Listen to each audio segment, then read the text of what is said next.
الذي جعل لكم الأرض فراشا والسماء بناء. Pada bacaan alladzi, pada lafal al di sini ada alif lam, yaitu alif lam syamsiyah, yang mana alif lam ini alif lam yang kita tulis al bertemu dengan huruf lam selanjutnya, maka di sini langsung dijadikan seperti ini alladzi. Maka ini kita namakan dengan alif lam syamsiyah, alif yang ditulis tapi tidak dibaca. Kemudian pada lafal zi, hati-hati dalam melafalkan huruf zal. Hati-hati dalam melafalkan huruf zal. Yang mana huruf zal ini makhrajnya adalah ujung lidah kita, ujung lidah. Ya, kita ujung lidah bertemu dengan gigi sari atas. Jadi za, zi, zu. Hati-hati jangan sampai terbaca dengan huruf zai, misalnya allazi. Ya, karena di sini bukan huruf zai. Kemudian pada lafaz zi, di sini ada huruf ya sukun didahului dengan huruf kasrah, maka hukum tajwidnya kita namakan dengan mad tabi'i. Panjangnya adalah 2 harakat untuk zi. Ja'ala lakumul arda. Pada lafal ja'a, di sini jangan sampai ja'ala, jangan sampai dibaca dengan hamzah. Kemudian lakumul arda. Di sini ada alif lam lagi. Alif lam, tapi di sini alif lamnya kita namakan dengan alif lam qamariyah. Yaitu alif lam yang dia ditulis ya dan juga dibaca lamnya. Maka di sini al, maka lakumul arda kemudian pelafal arda di sini ra-nya kita baca dengan tafkhim, ra tafkhim. Apa itu ra tafkhim? Ra tafkhim yaitu ra tebal. Untuk ra sendiri memiliki ada 14 cara baca yang berkenaan dengan huruf ra ini sendiri. Tapi terbagi 2 nanti secara umumnya, yaitu ra tafkhim dan ra tarqiq. Ra yang dibaca tebal atau yang ra dibaca kecil, atau nanti ada yang jawazu al bainahum. Jawazu bainahum atau boleh keduanya. Maka di sini apabila ada huruf ra sukun didahului dengan harakat fathah, maka dia tebal ra-nya. Arda. Kemudian pada lafal firasha, kemudian ra-nya juga yang kemudian pada lafal firasha dibaca tebal ra-nya karena dia ra yang berharakat fathah. Pada ra sendiri di sini ada hukum tajwid berupa mad tabi'i, yaitu kita panjangkan 2 harakat untuk ra-nya karena dia adanya fathah bertemu dengan alif. Kemudian firasha was-samaa. Kemudian pada lafal san di sini bertemu dengan waw, maka kita namakan dengan idgham bi gunnah. Yaitu cara membacanya adalah memasukkan huruf tanwin pada lafal syan ke huruf waw, kemudian digunnahkan, ditahan. Karena idgham bi gunnah artinya memasukkan disertai dengan gunnah. Maka firasha wa sambil ditahan di lafal syawwanya karena dia ada gunnahnya. Kemudian was-samaa. Pada lafal was-sama di sini ada alif lam syamsiyah kembali, yaitu alif lam yang ditulis tapi tidak terbaca lamnya, sehingga langsung ke huruf sin yang berharakat tasdid. Was-samaa. Di sini pada lafal ma'a ada hukum tajwid berupa mad wajib muttasil. Apa itu mad wajib muttasil? Mad wajib muttasil yaitu mad yang terjadi apabila adanya huruf hamzah datang setelah huruf mad, maka biasanya ada tanda seperti tanda pedang kecil menandakan kalau dia ada hamzah, maka dinamakan dengan mad wajib muttasil bila hamzahnya berada dalam satu kata. Ini as-sama satu kata, maka dinamakan dengan mad wajib muttasil. Muttasil bersambung. Artinya, maka bersambung apanya? Bersambung hamzahnya dalam satu kata. Maka panjangnya untuk mad wajib muttasil yaitu 4 harokat dalam riwayat Imam Syatibi, atau 5 harokat dalam Imam Syatibi juga dalam pendapat lainnya. Wassamaa. Nah, kita ngambil yang 4 saja. Kemudian binaa.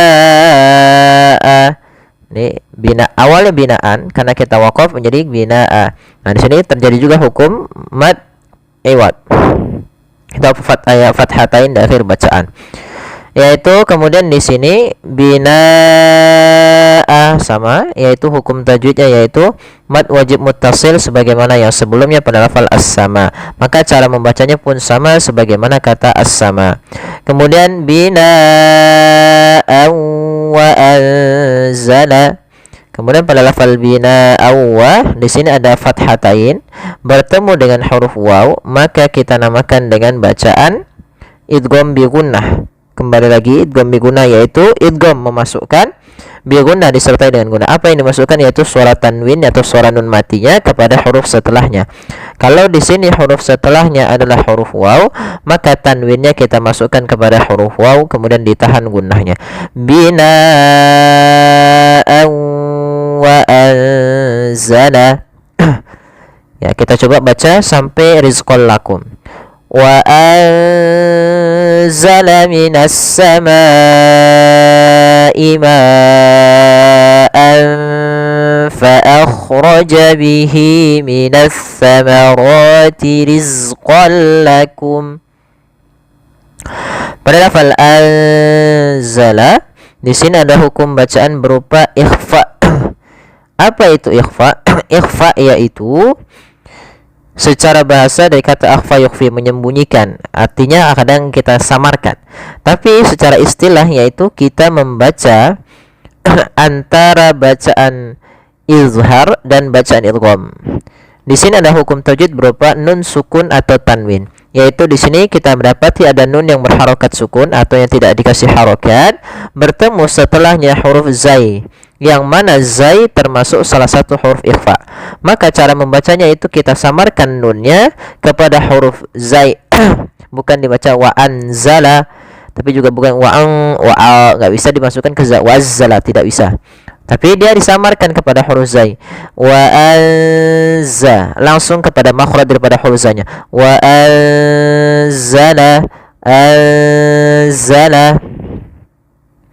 Nah, di sini juga posisi bagian hurufnya yaitu karena dia berkenaan dengan huruf sin sama, maka dia kita samarkan kepada makhraj dengan yang sama dengan huruf zai dan huruf sin itu sendiri. Maka wa anza, seakan-akan kita langsung melafalkan huruf zainya. Kemudian langkah selanjutnya adalah ditahan gunnahnya sepanjang 2 harokat. Wa anzala minas samai. Kemudian pada lafal as-sama di sini kembali lagi ada alif lam, yaitu alif lam syamsiyah, yaitu alif lam yang ditulis tapi tidak dibaca. Kemudian as-samai, sama seperti as-sama yang di awal. Ini juga kita namakan dengan hukum tajwid berupa mad wajib muttasil. Apa itu mad wajib? Mad panjang, wajib, muttasil bersambung. Tapi secara definisi yaitu apabila adanya huruf hamzah datang setelah huruf mad. Kalau di sini huruf madnya adalah alif dan hamzah tersebut pada satu kata, maka dinamakan dengan mad wajib muttasil. Panjangnya 4 harokat atau 5 harokat. Maka as-samai, seperti itu. Panjangkan dulu ma-nya. Nah, biasanya tandanya untuk mengetahui mad wajib itu atau dia mad jaiz, biasanya ada tanda seperti ini, yang artinya adanya hamzah setelahnya. Kemudian pada lafal ma'an fa akhraja, sama, yaitu mad wajib muttasil, adanya hamzah datang setelah huruf mad, panjangnya 4 harokat. Kemudian anfa, ada bacaan ikhfa, yaitu adanya huruf tanwin bertemu dengan salah satu huruf ikhfa, yaitu huruf fa. Maka cara membacanya, samarkan tanwinnya kepada huruf fa. Alfa, makhraj daripada fa adalah gigi atas menempel dengan bibir bawah. Ma'an fa akhraja. Kemudian fa jangan dibaca dengan pa, jangan ma'ang fa akhraja, jangan. Tapi dia ma'an fa akhraja. Kemudian fa akhraja bihi. Kemudian pada lafal hi di sini ada mad silah qasirah. Apa itu mad silah qasirah? Mad silah qasirah itu mad yang biasanya berkenaan dengan ha dhamir atau silatu ha dhamir, yaitu memanjangkan silah ha dhamir, memanjangkan huruf ha yang dia ha dhamir, menunjukkan kembali kepada dhamir, kata ganti orang yang dia atau ya kata ganti orang. Nah, maka dia kembali kepada huruf ha-nya. Kita lihat di sini hanya kasrah bertemu dengan ada tanda seperti ini. Ini kita namakan dengan ya. Maka untuk panjang mad silah qasirah yaitu 2 harakat sebagaimana mad tabi'i. Fa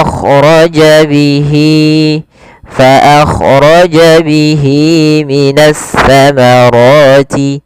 Kemudian pada lafal minas sa di sini ada alif lam syamsiah kembali. Alif lam syamsiah yaitu alif lam yang ditulis tapi tidak dibaca.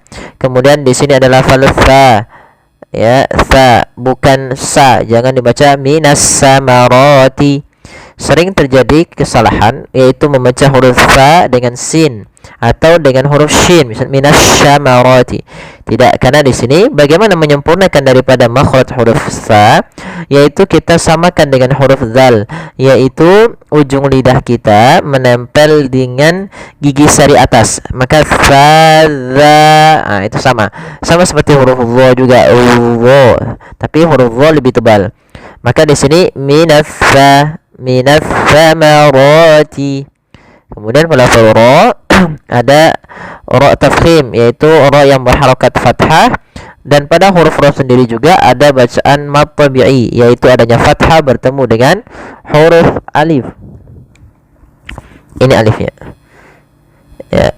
Kemudian rizqan lakum, Nah, untuk huruf za jangan dibaca dengan rizqan lakum dengan pantulan, atau misalnya rizqan lakum, bukan, tapi dia alirkan daripada suara daripada huruf za.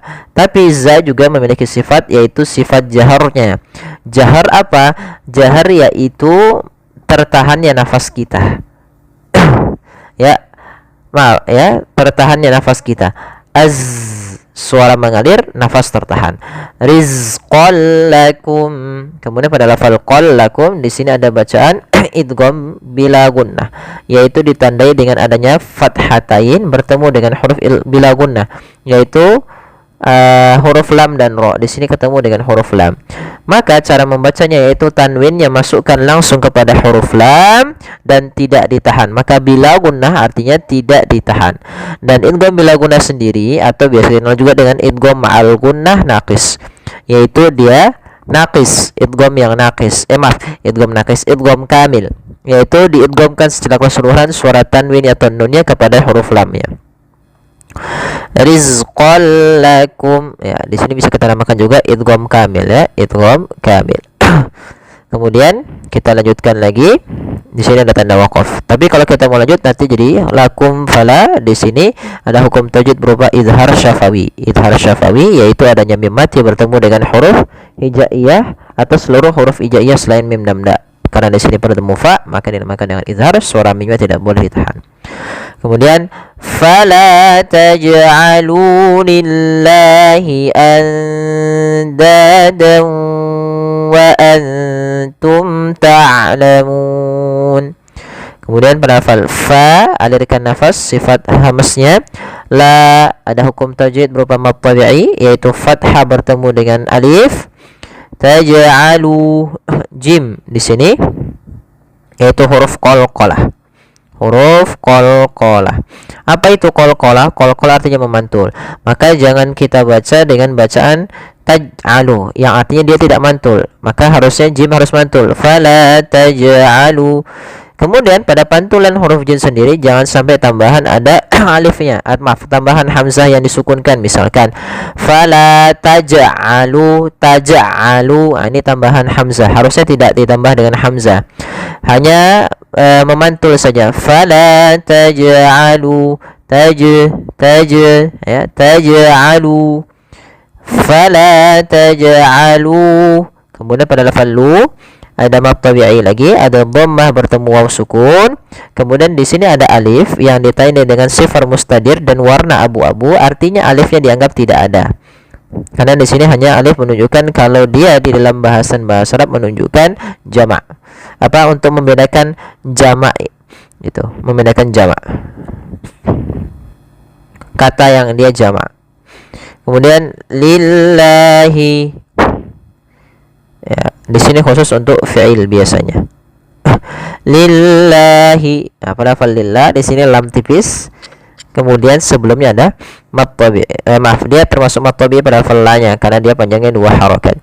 Kemudian andadan wa, pada lafal nun mad dia bertemu dal, yaitu adanya ikhfa, bacaan ikhfa hakiki. Nah, ikhfa hakiki di sini posisinya bagian akrab dengan huruf nun. Maka lafal nunnya kita samarkan ke dal. Karena di sini kita baca samar di antara izhar dan idgham. Maka suara nunnya samarkan ke da. Anda langsung ke da. Anda. Kemudian pada lafal da ada mad tabi'i, fathah bertemu alif. Kemudian dawa antum. Lafal dawa di sini kembali lagi ada bacaan idgham bi gunnah, yaitu ditandai dengan fathatain bertemu dengan huruf waw. Maka cara membacanya masukkan fathatainnya ke huruf waw dan ditahan. Andadan wa antum. Kemudian lafal antum ada bacaan yaitu ikhfa kembali, yaitu adanya nun sukun bertemu dengan huruf ikhfa yaitu huruf ta. Cara membacanya yaitu kita samarkan ke ta dan ta hurufnya tipis, jangan antum, tapi dia wa antum. Kemudian lafal tum ta di sini ada mim mat yang bertemu ta, yaitu bacaan izhar syafawi. Suara mimnya harus jelas, tidak boleh ditahan. Misalkan dibaca dengan gunnah, misalnya wa antum ta'lamun, tidak, karena dia bukan huruf yang harus ditahan. Kemudian ta'lamun, pada lafal mun di sini ada bacaan mad arid disukun. Apa itu mad arid disukun? Mad arid disukun adalah mad yang disebabkan karena adanya sukun arid.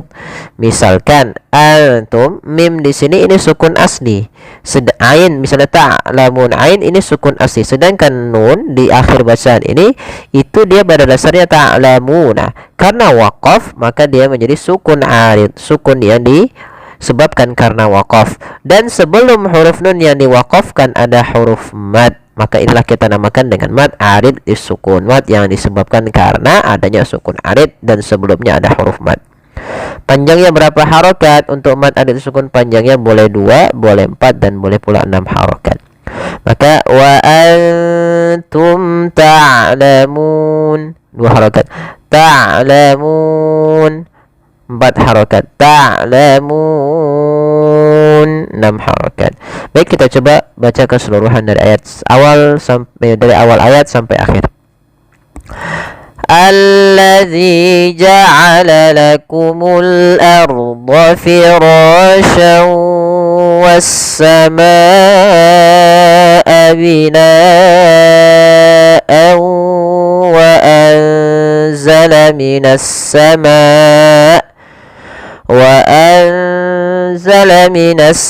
samaa'i ma'an فأخرج به من الثمرات رزقا لكم فلا تجعلوا لله أندادا وأنتم تعلمون. Baik, semoga bermanfaat. Jazakumullahu khairan.